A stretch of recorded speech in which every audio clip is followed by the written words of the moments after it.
পাশে পাশে বসে, পায়ে পায়ে কখনো চলে যায় দূর। এ জীবন উদযাপনের সুর, রেডিও রেডিও যাদবপুর, এগিয়ে চলার সুর, radio radio Jadavpur. 90.8 MHz community radio, Jadavpur university. মুক্ত চিন্তার পথে ভিন্ন মননের খোঁজ, কমিউনিটি রেডিও যাদবপুর। আপনারা শুনছেন কমিউনিটি রেডিও যাদবপুর 90.8 মেগাহার্টজ। এই বেতার সম্প্রচারটি যাদবপুর বিশ্ববিদ্যালয়ের technical education quality improvement programme TEQIP-র অংশ। শুরু হচ্ছে আমাদের বিশেষ অনুষ্ঠান ম্যাটিক্স কৃষি পাঠশালা। এই অনুষ্ঠানে আমরা ভূমি সুরক্ষা এবং চাষবাসের নানান দিক নিয়ে আলোচনা করব। 90.8 কমিউনিটি রেডিও JU-তে এই বিশেষ অনুষ্ঠান শুনবেন সপ্তাহে 3 দিন। সঙ্গে থাকবেন কৃষক এবং কৃষি বিশেষজ্ঞরা। ভারত সরকারের রাসায়নিক ও সার মন্ত্রকের উদ্যোগে এবং ম্যাটিক্স ফার্টিলাইজার অ্যান্ড কেমিক্যালস লিমিটেডের সহায়তায় অনুষ্ঠানটি সম্প্রচার করা হচ্ছে। ভারতের যে সার কোম্পানিগুলি সবচেয়ে দ্রুত গতিতে বৃদ্ধি পাচ্ছে, ম্যাটিক্স ফার্টিলাইজার্স অ্যান্ড কেমিক্যালস লিমিটেড তার মধ্যে অন্যতম। পশ্চিমবঙ্গের পানাগড়ে অবস্থিত তাদের কারখানায় বছরে 12.5 লক্ষ টনের ওপর ইউরিয়া সার উৎপাদন হয়। ভারত সরকারের গ্রিনফিল্ড প্রজেক্ট হিসেবে স্বীকৃত এই কারখানায় তৈরি হয় ডক্টর ফসল। ইতিমধ্যে যা পূর্ব ভারতের সর্বাধিক বিক্রিত ইউরিয়া সার হয়ে উঠেছে। কৃষি উন্নয়ন ও ভূমি সুরক্ষা, ক্ষুধা, অপুষ্টি ও দারিদ্র্য দূরীকরণ, গ্রামীণ এলাকা ও বস্তি উন্নয়ন, লিঙ্গ সাম্য, পরিবেশ, স্বাস্থ্য, শিক্ষা ইত্যাদি নানান বিষয়ের উপর জোর দেয় ম্যাটিক্সের CSR প্রকল্পগুলি। ম্যাটিক্স এক সবুজ ভবিষ্যতের অঙ্গীকার। আপনারা শুনছেন জেইউ কমিউনিটি রেডিও 90.8 মেগাহার্টজ। শুরু করছি ম্যাটিক্স কৃষি পাঠশালার আজকের পর্ব। আজকের পর্বের বিষয় মাটির স্বাস্থ্য রক্ষা, সুসংহত কৃষি ব্যবস্থার প্রাথমিক শর্ত।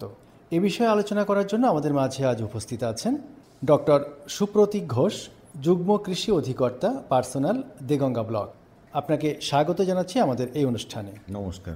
প্রথমেই আপনার থেকে একটু জানতে চাইব যে এই যে সুসংহত কৃষি ব্যবস্থা বলছেন, এই সুসংহত কৃষি ব্যবস্থা বলতে আমরা ঠিক কী বুঝবো?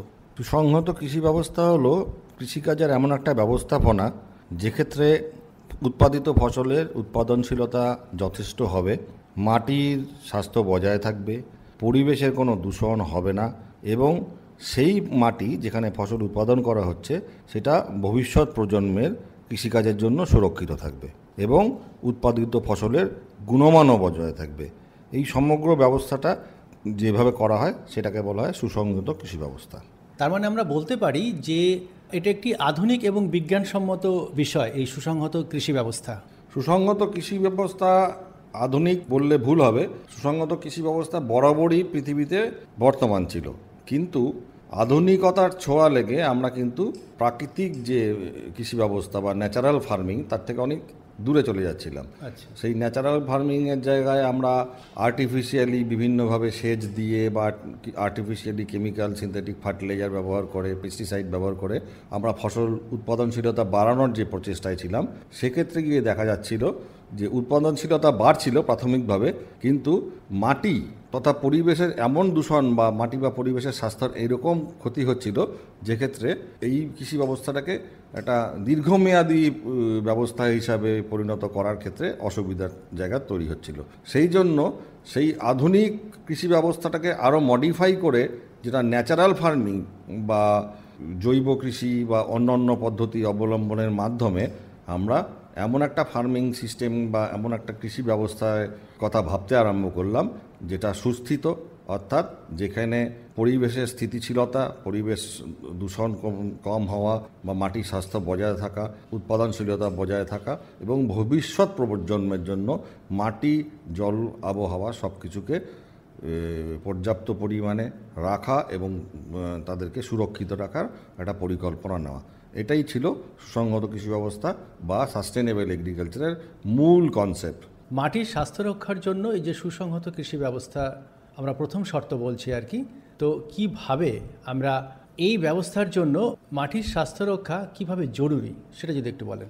সুসংহতভাবে কৃষি ব্যবস্থাকে প্রতিষ্ঠিত করতে গেলে অনেকগুলো দিক আছে।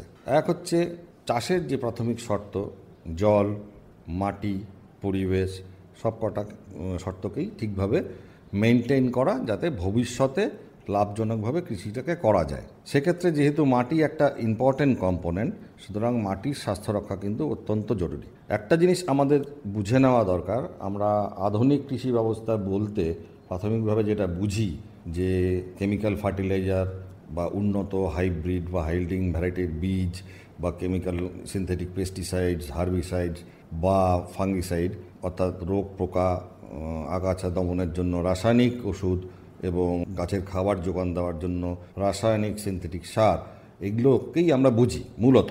কিন্তু দেখা যাচ্ছে এই সব জিনিসের যথেচ্ছ ব্যবহারের ফলে মাটির মধ্যে বসবাসকারী উপকারী জীবাণুগুলো, মাটিতে বসবাসকারী বিভিন্ন জীব যেগুলো মাটির উর্বরতা রক্ষার প্রাথমিক শর্ত, তাদের কিন্তু পরিমাণ দিনের পর দিন কমে যাচ্ছে।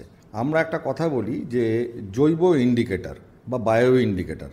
আমরা জানি পরিবেশ দূষণের ক্ষেত্রে আমরা বায়ো ইন্ডিকেটর ধরি জোনাকি পোকা, অর্থাৎ যে অঞ্চলে জোনাকি পোকা দেখা যায় সেক্ষেত্রে আমরা ধরে নিই সেই অঞ্চলে পরিবেশ দূষণ কম। এই কারণেই আমরা কিন্তু শহরের যদি কোনো একটা পার্কে গিয়ে দাঁড়াই সন্ধ্যাবেলায়, সেখানে কিন্তু জোনাকি দেখতে পাই না। কিন্তু জোনাকি দেখতে পাই কোথায়? শহর থেকে যত দূরে যাই, যেখানে পরিবেশের দূষণের মাত্রা কম, সেখানে জোনাকিকে দেখতে পাই। ঠিক সেইভাবে মাটির ক্ষেত্রেও মাটির বায়ো ইন্ডিকেটর অর্থাৎ মাটির স্বাস্থ্যের ইন্ডিকেটর হিসেবে আমরা ধরে নিই কেঁচো এবং মাটিতে বসবাসকারী ব্যাঙ, সাপ এবং ছোট ছোট জীব যেগুলো মাটির মধ্যে খুঁড়ে মাটির মধ্যে ঘর করে বসে থাকে, তাদের উপস্থিতিকে।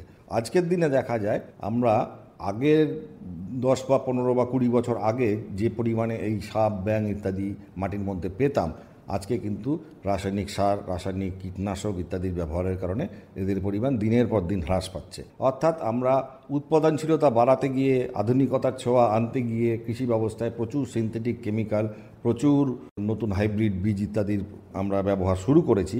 কিন্তু সেটাকে দীর্ঘমেয়াদীভাবে মাটিটাকে পরবর্তী প্রজন্মের জন্য সুরক্ষিত রাখা, মাটির যে নিজস্ব খাদ্য সরবরাহ করার ক্ষমতা, যেটাকে আমরা মাটির নিজস্ব উৎপাদনশীলতা বলি, সেই উৎপাদনশীলতাকে বজায় রাখা, এটার জন্য কিন্তু শুধুমাত্র এই রাসায়নিক সার বা সিনথেটিক কেমিক্যাল বা হাইব্রিড ভ্যারাইটির উপর নির্ভর করলে চলবে না।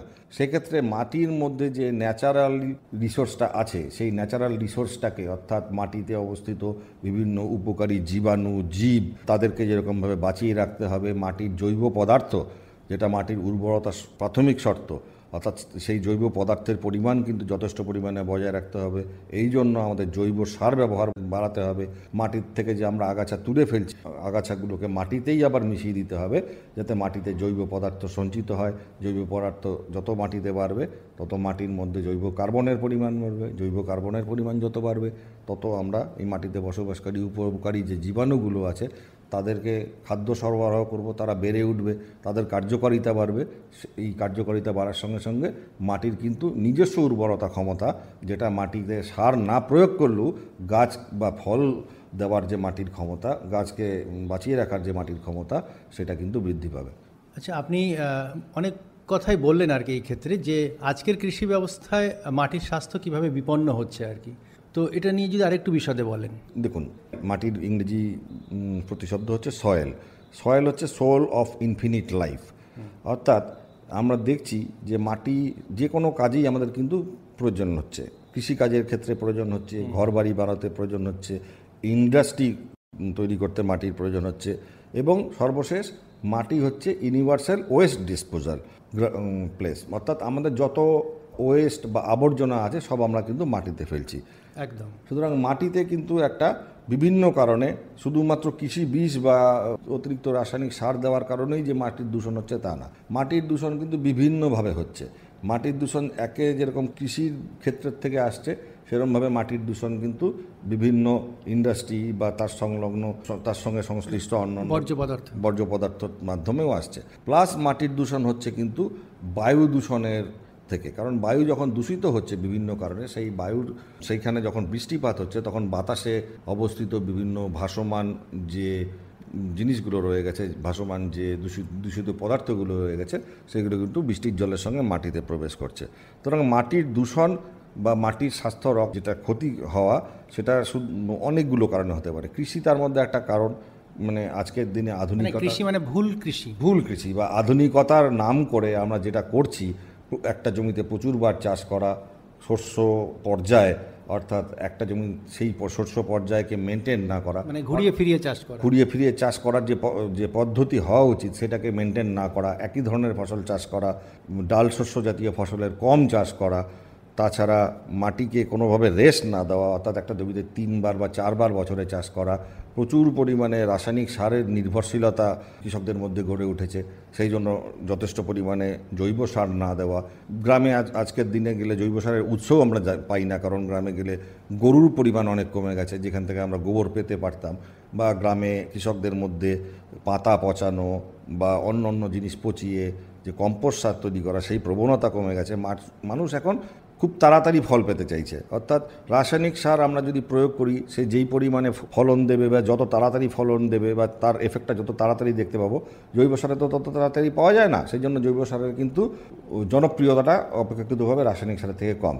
কিন্তু জৈব সারের যে গুণাবলী, তার মধ্যে একটা জিনিস হচ্ছে জৈব সারের মধ্যে সব ধরনের খাদ্য উপাদান বর্তমান থাকে। জৈব সারের মধ্যে প্রচুর জৈব কার্বন থাকে, যে জৈব কার্বনটা আমি বললাম যে মাটির স্বাস্থ্য রক্ষার ক্ষেত্রে প্রাথমিক শর্ত, যা মাটির কণাগুলোকে আবদ্ধ করে মাটিকে গঠনকে বজায় রাখে, মাটির জল ধারণ ক্ষমতা বজায় রাখে, মাটির মধ্যে যে বায়ু চলাচলের জন্য যে সুবিধা তৈরি করা, সেই সুবিধা জৈব কার্বনের জন্য হয়, প্লাস মাটিতে বসবাসকারী জীবাণুদের তাদের যে খাদ্য উপাদানের প্রয়োজন হয়, সেটাও সেই জৈব কার্বনের থেকেই আসে। সুতরাং এই আধুনিক কৃষি ব্যবস্থাও কিন্তু এই আজকে যে মাটির স্বাস্থ্য খারাপ হওয়া, সেই খারাপ হওয়ার পিছনে যথেষ্ট পরিমাণে দায়ী। তো এই দূষণকে বা এই মাটির স্বাস্থ্যকে ঠিক রাখার জন্য আমরা কি ব্যবস্থা গ্রহণ করব? দেখুন, মাটির স্বাস্থ্যকে রক্ষা করার জন্য মাটিতে আমি এতক্ষণ ধরে আলোচনার মধ্যে একটা কথা বারবার ঘুরে ফিরে জানিয়েছি, যেটা হলো জৈব পদার্থের ব্যবহার বৃদ্ধি। অর্থাৎ মাটিতে যত বেশি জৈব পদার্থ দেব, মাটির স্বাস্থ্য তত ভালো হবে। আমরা যদি লক্ষ্য করি যে মাটির কালার কিন্তু পরিবর্তিত হচ্ছে। আজকের থেকে 40-50 বছর আগে মাটির যে কালার ছিল, আজকে কিন্তু মাটির কালার তার থেকে অনেক বেশি ধূসর। মাটির যখনই কালার পরিবর্তন হচ্ছে, তার সঙ্গে সঙ্গে প্রাসঙ্গিকভাবে যেটা হচ্ছে, মাটিতে ধুলোর পরিমাণ বৃদ্ধি, অর্থাৎ মাটিতে জৈব কার্বন কমে যাচ্ছে বলেই ধূসর বর্ণের মাটি হচ্ছে। আগে মাটি কালো রঙের বা গাঢ় রঙের ছিল, এখন হালকা রঙের মাটিতে সেটা রূপান্তরিত হচ্ছে, কারণ মাটির থেকে জৈব পদার্থ কমে যাচ্ছে। আর জৈব পদার্থ কমে যাওয়ার কারণেই মাটির যে গঠন সেটা ভেঙে যাচ্ছে, মাটির কণাগুলো একে অপরের সঙ্গে যে আবদ্ধ থাকার প্রবণতা বা আবদ্ধ থাকার ক্ষমতা, সেটা তারা হারাচ্ছে। ফলে কী হচ্ছে, মাটি ধুলোতে পরিণত হচ্ছে। সেকেন্ড থিং, মাটির যে জৈব পদার্থ থাকার কারণে মাটির কণাগুলোর মধ্যে বিভিন্ন খাদ্য উপাদান কিন্তু আটকে থাকার একটা ক্ষমতা থাকতো, সেটা আজকের দিনে কমে যাচ্ছে, অর্থাৎ মাটির খাদ্য সরবরাহ করার ক্ষমতা কমে যাচ্ছে। তৃতীয়ত, জল ধারণ ক্ষমতা কমছে। এই সমস্ত তো বিষয় আছেই, পাশাপাশি আমরা দেখছি যে এখন কৃষিতে আধুনিক যন্ত্রপাতি ব্যবহার হচ্ছে, সেই ক্ষেত্রেও কি মাটির কোনো ক্ষতি হতে পারে? যে আধুনিক কৃষি যন্ত্রপাতি আসার কারণে কিন্তু মাটির অনেক ক্ষতি হচ্ছে অনেক ক্ষেত্রেই। যেরকম ধরুন, এই কৃষি যন্ত্রপাতি যেগুলো কম্বাইন্ড হারভেস্টার বা বড় বড় পাওয়ার টিলার, ট্রাক্টর বা অন্য ধরনের যেগুলো কৃষি যন্ত্রপাতি আছে, এগুলো যখন মাটির মধ্যে দিয়ে মুভমেন্ট করে, এরা যেহেতু প্রচণ্ড ভারী, এরা কিন্তু মাটির স্বাস্থ্যের ক্ষেত্রে একটা ক্ষতিকারক জায়গায় রেখে যায় সয়েল কম্প্যাকশনের মাধ্যমে। অর্থাৎ এদের যে ওজন, সেই ওজন যখন মাটির উপরে, চাকার ওজন যখন মাটির উপরে পড়ে, তখন কিন্তু মাটিটা শক্ত মাটিতে পরিণত হয়। মাটির যে গঠন, সেই গঠন ভেঙে যায়। এর ফলে মাটির মধ্যে দিয়ে বায়ু চলাচল করার ক্ষমতা, মাটির মধ্যে দিয়ে জল চলাচল করার ক্ষমতা, অর্থাৎ এক কথায় জল ধারণ ক্ষমতা, এবং মাটির মধ্যে দিয়ে শেকড়ের যে নিচের দিকে যাওয়া বা প্রলিফারেশন হওয়ার ক্ষমতা, সেটা কমে যায়। এই সব কারণে কিন্তু আধুনিক কৃষি যন্ত্রপাতির ব্যবহার অনেক অংশেই মাটির স্বাস্থ্যের ক্ষেত্রে ক্ষতিকর। আর একটা কারণ হচ্ছে যে এই ধরনের যন্ত্রপাতিগুলো অনেক সময় ডিপ প্লাউইংয়ের ক্ষেত্রে, অর্থাৎ মাটিকে গভীরভাবে কর্ষণ করার ক্ষেত্রে কাজে লাগানো হয়। এর ফলে হয় কি, যে মাটির মধ্যে যে পরিমাণ আগাছা ছিল, মাটির মধ্যে গাছের যে শেকড় ছিল ইত্যাদিগুলো একটা আপটার্নিং হয়, যার ফলে এরা পচে যায়। পচে গেলে এই যে মাটির যে কার্বন ধারণ ক্ষমতা বা কার্বনের পরিমাণ বরঞ্চ বলা উচিত, সেই মাটির কার্বনের পরিমাণ অনেক অংশেই কমে যায়। সুতরাং এই আধুনিক কৃষি যন্ত্রপাতি ব্যবহার যখন আধুনিকতার একটা শর্ত বটে, কিন্তু এটা কিন্তু যেটা আমরা বলবো সুস্থিত কৃষি ব্যবস্থা তার পরিপন্থী। মুক্ত চিন্তার পথে ভিন্ন মননের খোঁজ, কমিউনিটি রেডিও যাদবপুর। আপনারা শুনছেন কমিউনিটি রেডিও যাদবপুর 90.8 মেগাহার্টজ। এই বেতার সম্প্রচারটি যাদবপুর বিশ্ববিদ্যালয়ের technical education quality improvement programme TEQIP-র অংশ। জেইউ কমিউনিটি রেডিও 90.8 মেগাহার্টসে শুনছেন ম্যাটিক্স কৃষি পাঠশালা। ম্যাটিক্স কৃষি পাঠশালার আজকের পর্বে আমরা আলোচনা করছি মাটির স্বাস্থ্য রক্ষা, সুসংহত কৃষি ব্যবস্থার প্রথম শর্ত। এ বিষয়ে আলোচনা করার জন্য আমাদের সঙ্গে আজ স্টুডিওতে উপস্থিত আছেন ডক্টর সুপ্রতীক ঘোষ, যুগ্ম কৃষি অধিকর্তা, পার্সোনাল, দেগঙ্গা ব্লক। আমরা তো এতক্ষণ আপনাদেরকে শুনলাম যে মাটির স্বাস্থ্য কিভাবে খারাপ হচ্ছে এবং সেটাকে আমরা কিভাবে ভালো করব। তো একটু জানতে চাইবো যে কৃষক বন্ধু যারা আছেন তারা কিভাবে সচেতন হবেন বা তারা কি করবেন এই ক্ষেত্রে। তাহলে এতক্ষণ যে আলোচনায় জায়গাটায় ছিলাম তার প্রসঙ্গ ধরেই বলি যে এক তো যতটা পরিমাণ জৈব পদার্থ ব্যবহার করা সম্ভব ততটাই কৃষকদের জৈব পদার্থ ব্যবহার করতে হবে, অর্থাৎ জৈব পদার্থের ব্যবহার বাড়াতে হবে।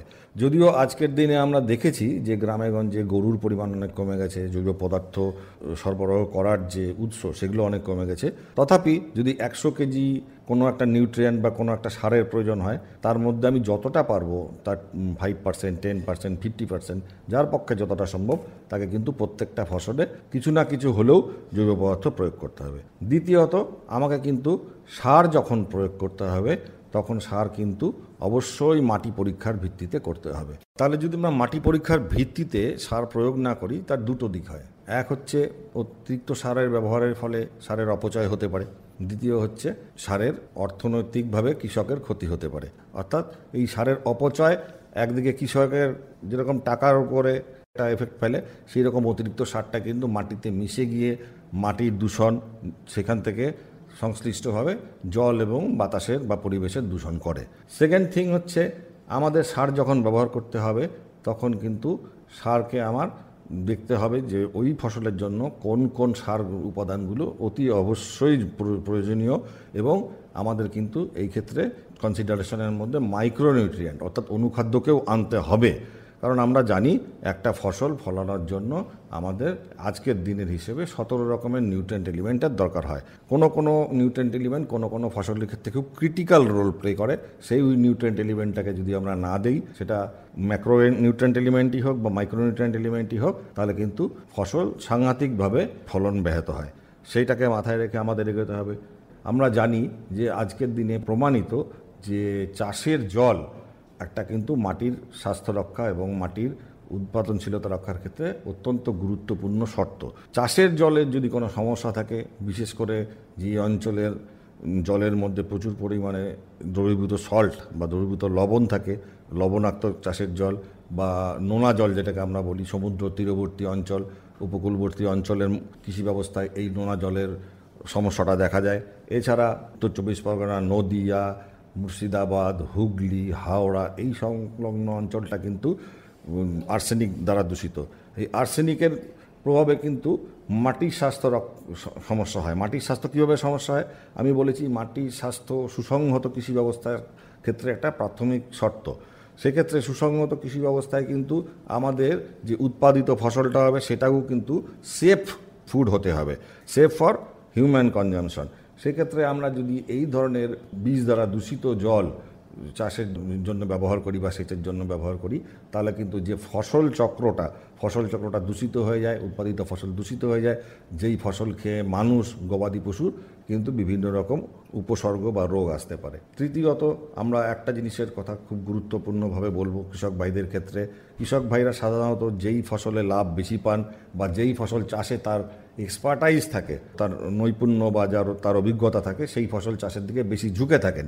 আমরা এক্ষেত্রে বলবো একই ধরনের ফসল চক্র কিন্তু প্রত্যেক বছর আপনারা ফলো করবেন না, মাঝে মাঝে কিছু পরিবর্তন করবেন। ফসল চক্রের মধ্যে বছরের একটা ফসল অন্তত ডাল শস্য জাতীয় ফসল রাখুন, যাতে আমরা জানি ডাল ফসলে শেকড়ে এক ধরনের গুটি বা অর্বুদ তৈরি হয়, যার মধ্যে কিছু ব্যাকটেরিয়া থাকে, যেই ব্যাকটেরিয়ারা সরাসরি বাতাস থেকে নাইট্রোজেন সার মাটির মধ্যে প্রবেশ করাতে পারে, গাছের দেহে প্রবেশ করাতে পারে, অর্থাৎ মাটির উর্বরতা বৃদ্ধি করতে পারে। তাছাড়া আমরা জানি 2 ধরনের ফসল আমরা মূলত চাষ করি, একটা হচ্ছে ডাল শস্য বা লিগুমিনাস ক্রপ, আর একটা হচ্ছে ধান, গম এই জাতীয় তন্ডুল শস্য বা সিরিয়াল ক্রপ। সিরিয়াল ক্রপের যে রুট বা তার যে শেকড়, এরা মাটির মধ্যে সর্বোচ্চ 6 ইঞ্চি গভীরতায় যেতে পারে। আর ডাল শস্য কী হয়, ডাল শস্যর রুট সিস্টেমটা ট্যাপ রুট সিস্টেম, এরা অনেক বেশি গভীরে যায়, অর্থাৎ এরা মাটির নিচে 15 ইঞ্চি লেভেল অবধি গভীরে যেতে পারে। সুতরাং আমরা যদি তন্ডুল শস্যর পরে ডাল শস্য চাষ করি, তাহলে দেখবো তন্ডুল শস্য কিন্তু উপরে 6 ইঞ্চি থেকে খাবার নিচ্ছে, আর ডাল শস্য কী হবে 6 থেকে 15 ইঞ্চি লেয়ারের মধ্যে খাবার নিচ্ছে, অর্থাৎ দুরা যেই জায়গা থেকে খাবার গ্রহণ করছে একই লেয়ারে তারা কিন্তু খাবার গ্রহণ করছে না। সেই জন্য মাটির মধ্যে থেকে যে খাদ্যের ঘাটতি, সেই ঘাটতি ঘটার সম্ভাবনাটাও কম থাকে। প্লাস আমরা বলছি যে ডাল শস্য কিন্তু মাটির মধ্যে ইন অ্যাডিশন কিছু নাইট্রোজেন ঘটিত সার মাটির মধ্যে অ্যাড করে, গাছের দেহে অ্যাড করে, প্লাস তার মধ্যে যে উপকারী জীবাণু থাকে সেইখান থেকেও কিছু এমন পদার্থ বা এমন কিছু হরমোনস নিশ্চিত হয় যেগুলো কিন্তু মাটির স্বাস্থ্য রক্ষার ক্ষেত্রে ভালোভাবে কাজ করে। এছাড়া আমি বলবো বিভিন্ন রকম জীবাণু সার, যেরকম অ্যাজোটোব্যাক্টার, অ্যাজোস্পেরিলিয়াম, ক্লস্ট্রিডিয়াম বা এই ধরনের ডাল শস্য চাষ করার জন্য যেরকম রাইজোবিয়াম গঠিত জীবাণু সার বা ফসফেট, যেখানে সমস্যা আছে ফসফেটের একটা কিন্তু সমস্যা, ফসফেট সারের সমস্যা সব ধরনের মাটিতেই দেখা যায়, অ্যাসিড সয়েলই হোক বা সেটা অ্যালকালি সয়েলই হোক বা সোডিক সয়েলই হোক, একটা লম্বা রেঞ্জ অফ পিএইচে কিন্তু ফসফেট সার কিন্তু মাটির মধ্যে আবদ্ধ অবস্থায় থাকে। সেই আবদ্ধ ফসফেটকে রিলিজ করবার জন্য আমরা ফসফেট দ্রবণকারী ব্যাকটেরিয়া আবিষ্কৃত করতে পেরেছি। সেই ফসফেট দ্রবণকারী ব্যাকটেরিয়া বা পিএসবি আমরা বলি, ফসফেট সলিউবলাইজিং ব্যাকটেরিয়া, তার ব্যবহার বাড়ানো, পটাশ সলিউবলাইজিং ব্যাকটেরিয়ার ব্যবহার বাড়ানো, এই ধরনের জীবাণু সারের ব্যবহার বাড়াতে হবে। চতুর্থত, যত বেশি পরিমাণে পারা যায় কনসেন্ট্রেটেড অর্গানিক ম্যানিওর, আমি এতক্ষণ যে পাতা পচা সার বা গোবর সারের কথা বলছিলাম, এগুলো হচ্ছে বাল্কি অর্গানিক ম্যানিওর, অর্থাৎ এর মধ্যে প্রচুর পরিমাণে কার্বন থাকে, সেই পরিমাণে কিন্তু নাইট্রোজেন থাকে না। আর কনসেন্ট্রেটেড অর্গানিক ম্যানিওর বলতে বলবো আমরা যেরকম নিম খোল, করঞ্জ খোল, এরকম বিভিন্ন ধরনের যেগুলো থাকে পদার্থ, মাস্টার্ড খোল, এগুলো অর্থাৎ সর্ষের খোল, এগুলোর ব্যবহার বাড়াতে বলবো। হ্যাঁ, পোলট্রি ম্যানিওর, বোন মিল, এগুলো কি হয়, এগুলোর মধ্যে নাইট্রোজেনের কন্টেন্ট অপেক্ষাকৃত কার্বনের থেকে বেশি থাকে। এদের ব্যবহার বাড়ানোর ফলেও কিন্তু মাটির স্বাস্থ্য বা উর্বরতা বৃদ্ধি করা যায়। এই সব জিনিস মাথায় রেখে কৃষককে সম্পূর্ণ যে কৃষি ব্যবস্থাটা, তার যে সার প্রয়োগের ব্যবস্থাটাকে ভাবতে হবে। এছাড়া শুধু সার প্রয়োগ ব্যবস্থার মাধ্যমেই কিন্তু মাটির স্বাস্থ্যর যে রক্ষা করার সম্পূর্ণ সিস্টেমটাকে সেটাকে সম্পন্ন করা হয় না। এক্ষেত্রে কিন্তু একটা বড় ভিলেনের জায়গায় আছে পেস্টিসাইড এবং ফাঙ্গিসাইড, এই ধরনের রাসায়নিক কৃষি বীজগুলো। এই রাসায়নিক কৃষি বীজগুলোকে কিন্তু ব্যবহার কমাতে হবে, রোগ পোকাকে চিনতে হবে, রোগ পোকাকে চিনে সঠিক যে ওষুধটা সেটাকে প্রয়োগ করতে হবে এবং সঠিক মাত্রায় প্রয়োগ করতে হবে, এবং কোন পর্যায়ে গিয়ে পোকাটা ক্ষতি করে। একটা পোকার তো বিভিন্ন দশা থাকে, সব দশায় সে কিন্তু ক্ষতিকারক নয়। কোন দশায় সে ক্ষতিকারক সেই দশাটাকে কৃষক ভাইকে জানতে হবে। সেই দশাটাকে জেনে সেই দশাতেই অন্য কোনো জৈবিক, যান্ত্রিক বা অন্য কোনো উপায়ে যদি সেই পোকাকে কন্ট্রোল না করা যায়, সর্বশেষ পদ্ধতি হিসাবে রাসায়নিক কীটনাশক বা রাসায়নিক ছত্রাকনাশক ব্যবহার করতে হবে। এছাড়া অনেক রকমের অ্যাগ্রোনমিক প্র্যাকটিস আছে যেগুলোকে আমরা যদি গ্রহণ করি তাহলে কিন্তু রোগ পোকার আক্রমণ কমাতে পারি। রোগ পোকা সহনশীল জাত বলে একটা ব্যাপার আছে, কিছু কিছু জাতে কিছু কিছু রোগ হয় না, কিছু কিছু জাতে কিছু কিছু পোকা আসতে পারে না। এই ধরনের সহনশীল জাত নির্বাচন করতে হবে। কিছু কিছু ক্ষেত্রে আমরা কিছু কিছু ব্যারিয়ার তৈরি করতে পারি, যেরকম ধরুন ট্র্যাপ ক্রপ, আলোক ফাঁদের ব্যবস্থা করা, শোষক পোকার ক্ষেত্রে আমরা স্টিকি ট্র্যাপ বা ওই ধরনের কোনো ট্র্যাপের ব্যবস্থা করা, লেদা পোকার ক্ষেত্রে ফেরোমন ট্র্যাপের ব্যবস্থা করা, লাইট ট্র্যাপের ব্যবস্থা করা। এই ট্র্যাপের ব্যবহারের মাধ্যমে বা অন্য জৈব কৃষির যেসব টুলসগুলো আছে সেই সব টুলসের ব্যবহারের মাধ্যমে কিন্তু আমরা রাসায়নিক কৃষি বিষের যে ব্যবহার সেটা কিন্তু কমাতে পারি। আলটিমেটলি রাসায়নিক কৃষি বিষের ব্যবহার যদি আমরা কমাতে পারি, তার প্রভাব কিন্তু মাটির মধ্যে যেটা আছে, অর্থাৎ মাটির মধ্যে যখন এই কৃষি বীজগুলো প্রবেশ করে তখন যে মাটির জীবাণুগুলোকে তারা মেরে ফেলে, মাটির উপকারী জীবগুলোকে তারা মেরে ফেলে, এই জিনিসটা কমতে আরম্ভ করে। আমরা যত মাটিকে ডিস্টার্ব কম করব, মাটির জীবাণুদের যত বাঁচিয়ে রাখতে পারবো, ততই মাটির স্বাস্থ্য বজায় থাকবে, ততই কৃষি ব্যবস্থা কিন্তু সুস্থিত এবং সুসংহত হবে। আপনি যেটা বলছিলেন যে মাটি নানান রকমভাবে দূষিত হচ্ছে এবং মাটির সমস্যা দেখা দিচ্ছে, যে মাটির রং পরিবর্তন হয়ে যাচ্ছে বা মাটির ওপরের অংশে ধুলো বেশি করে হয়ে যাচ্ছে আর কি, ধুলো ধুলো হয়ে যাচ্ছে। এই সমস্ত যে সমস্যাগুলো বললেন, এই সমস্যার জন্য আপনি বললেন কি করবেন এবং কি করবেন না, সেটা জানার জন্য কৃষক বন্ধুরা কাদের সহায়তা গ্রহণ করবেন? এই সব ব্যাপারে আমরা কিন্তু কৃষি দপ্তর পশ্চিমবঙ্গ সরকার সারা বছর কৃষকদের প্রচুর ট্রেনিং দিয়ে থাকি। এছাড়া কৃষকদের মাটি পরীক্ষার আমরা ব্যবস্থা করে থাকি, যেটা বিনামূল্যে করে দেওয়া হয়। মাটি পরীক্ষার পরে সয়েল হেলথ কার্ড তৈরি হয়। সেই সয়েল হেলথ কার্ডের মধ্যে তার মাটিতে কী পরিমাণে খাদ্য উপাদান উপস্থিত আছে, মাটিতে কোনো রকম সমস্যা আছে কিনা, অর্থাৎ অ্যাসিডিটি অ্যালকালিনিটি সমস্যা আছে কিনা, বা মাটির মধ্যে যে ইলেকট্রিক্যাল কন্ডাক্টিভিটি অর্থাৎ সল্টের কোনো সমস্যা আছে কিনা, সেটাও আমরা মেপে দিই। এবং পরবর্তীকালে তারা যেই ফসল লাগাতে চান সেই ফসলে কী মাত্রায় সার প্রয়োগ করতে হবে তার রেকমেন্ডেশনও দেওয়া থাকে। এছাড়া আমরা বিভিন্ন সময় বিভিন্ন প্রশিক্ষণ শিবিরের আয়োজন করি।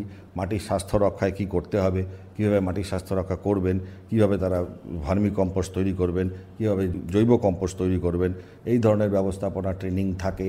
তাদেরকে আমরা বিভিন্ন প্রকল্পের মাধ্যমে, যেমন আমাদের এখানেই একটা বায়ো ভিলেজ হয়েছিল, যেখানে আমরা প্রচুর লোককে ভার্মি কম্পোস্ট তৈরি করার পদ্ধতি শিখিয়েছি, তাদের ভার্মি কম্পোস্ট পিট তৈরি করে দিয়েছি, কাঁচা কম্পোস্ট পিট তৈরি করে দিয়েছি। এছাড়া কৃষি দপ্তর ছাড়াও তারা সংশ্লিষ্ট যদি কোনো জায়গায় কেভিকে কৃষি বিজ্ঞান কেন্দ্র থাকে বা স্টেট এগ্রিকালচার ইউনিভার্সিটি থাকে, তাদের সঙ্গেও যোগাযোগ করতে পারেন। এই ধরনের যারা এক্সটেনশনের উপরে কাজ করেন বা কৃষি সম্প্রসারণের উপরে কাজ করেন, তাদের সঙ্গে যোগাযোগ করলে তারা কিন্তু মাটির সম্পর্কে জানতে পারবেন, মাটির স্বাস্থ্য রক্ষার ব্যবস্থা সম্পর্কে জানতে পারবেন। ছোট করে বলতে গেলে জৈব সারের ব্যবহার বাড়ানো, জৈব কীটনাশকের ব্যবহার বাড়ানো, এমনভাবে বীজ নির্বাচিত করা যেই বীজ সংশোধিত বীজ এবং যেটা কিন্তু বিভিন্ন রোগ প্রকার প্রতিরোধ ক্ষমতা রাখে। মাটি পরীক্ষা করা, মাটিতে যথেষ্ট পরিমাণে জীবাণু সারের ব্যবহার বাড়ানো, একান্ত প্রয়োজন না হলে কৃষি বিষের ব্যবহার না করা। আজকের দিনে অনেক জলে দ্রবীভূত রাসায়নিক সার কিন্তু এসে গেছে। এই সারের একটা সুবিধা হলো এদের ব্যবহারের মাধ্যমে আমরা কিন্তু সারের কার্যকারিতা অনেক বেশি পরিমাণে পেতে পারি। এই ধরনের সারের ব্যবহার বাড়ানো, এই ধরনের পদ্ধতি, অর্থাৎ যেখানে আমরা রাসায়নিক সার কীটনাশক ইত্যাদির ব্যবহার কমাবো, যেখানে জৈব সার এবং এই ধরনের ব্যবস্থাপনাকে আমরা উৎসাহিত করব, এই ধরনের চিন্তাভাবনা কিন্তু কৃষক ভাইদের মাথায় আনতে হবে। ম্যাটিক্স কৃষি পাঠশালার আজকের পর্ব আমরা আজ এখানেই শেষ করব। আজকের পর্বের বিষয় ছিল মাটির স্বাস্থ্য রক্ষা, সুসংহত কৃষি ব্যবস্থার প্রাথমিক শর্ত। এ বিষয়ে এতক্ষণ আমাদের সঙ্গে আলোচনা করলেন ডক্টর সুপ্রতীক ঘোষ, যুগ্ম কৃষি অধিকর্তা, পার্সোনাল, দেগঙ্গা ব্লক। আপনাকে অনেক অনেক ধন্যবাদ। ধন্যবাদ।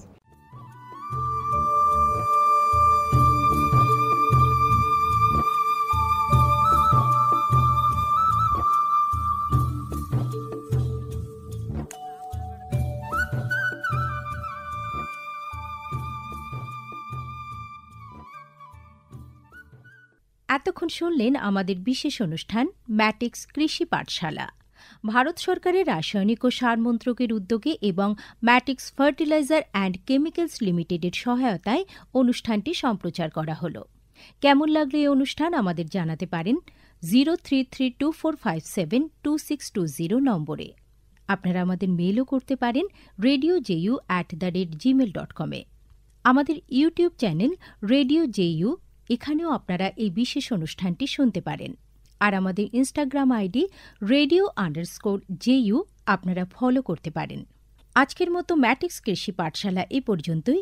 শুনতে থাকুন কমিউনিটি রেডিও জেইউ 90.8 মেগাহার্টজে।